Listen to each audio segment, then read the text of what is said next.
पहिली मोठी बातमी आपण पुण्यातून बघूया।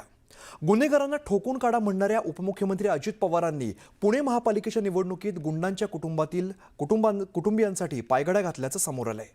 गेल्या काही दिवसांमध्ये पुण्यातील गँगवॉर पुन्हा एकदा चर्चेत आलं आणि या चर्चेतल्या नावांपैकी एक असलेल्या गजा मारणे आणि अंधेकर टोळीतील सदस्यांना अजित पवारांच्या राष्ट्रवादीने उमेदवारी दिल्याने अनेकांच्या भुवया उंचावल्यात।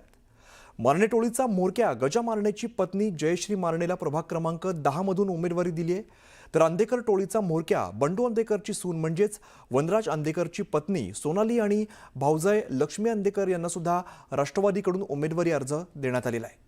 एकीकडे सुसंस्कृत आणि विद्येचं माहेरघर अशी ओळख असलेल्या पुण्यामध्ये दहशत माजवणाऱ्या गुंडांच्या कुटुंबियांना उमेदवारी दिल्यामुळे आश्चर्य व्यक्त केलं जात आहे।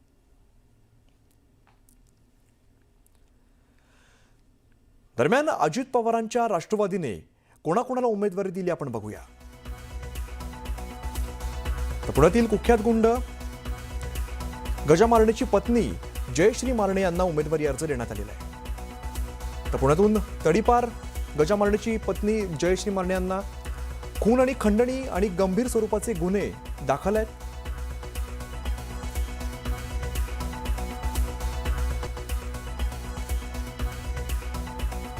दरम्यान सोनाली अंधेकर पुण्यातील कुख्यात गुंड बंडू अंधेकरची सून आहे, वनराज अंधेकरची पत्नी आहे। वर्षभरापूर्वी वनराज अंधेकरच्या खुनामुळे अंधेकर कोमकर टोळीतील संघर्ष तीव्र झालेला आहे। तर बंडू अंधेकर हा अंधेकर टोळीचा म्होरक्या असून त्याच्यावरती गंभीर स्वरूपाचे गुन्हे दाखल आहेत। नातू आयुष कोमकरच्या हत्या प्रकरणात सध्या तो अटकेत आहे। तर लक्ष्मी अंधेकर बंडू अंधेकरच्या भावाची पत्नी आहे। आयुष कोमकर हत्या प्रकरणी लक्ष्मी अंधेकर सध्या अटकेत आहे। दरम्यान आता गजा मारणे नेमका कोण आहे आपण त्यावर नजर टाकूया। तर गजा मारणे पुण्यातील कुख्यात गुंड आहे।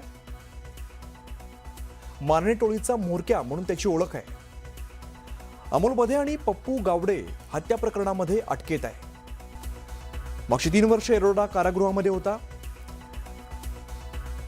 तसंच 6 पेक्षा अधिक खुनाचे गुन्हे नोंद आहेत। गेल्या वर्षी खंडणी प्रकरणामध्ये गजा मारणेला जामीन मंजूर झालेला आहे। दरम्यान जामीन मिळाल्यानंतरची भव्य रॅली जी आहे ती सुद्धा चर्चेत आलेली होती। गजा मारणे आतापर्यंत 5 वेळा मकोका अंतर्गत त्याच्यावरती कारवाई झालेली आहे।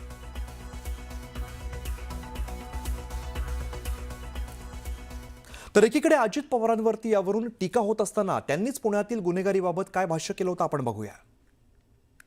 मी आपल्याला तुमच्या परिसरामध्ये येऊन सांगतोय, तुमच्या मोहल्ल्यामध्ये तुमच्या शहरामध्ये येऊन सांगतोय, कुणीही जर इथं कायदा हातात घेण्याचा प्रयत्न केला किंवा डिंगडॉंग करण्याचा प्रयत्न केला तर त्याला सोडणार नाही। तो किती कुणाच्याही मोठ्या बापाचा असो नाही तर छोट्या बापाचा असो, तो आमच्या जवळचा असो किंवा लांबचा असो, आमच्याकडे सगळ्यांना न्याय समान।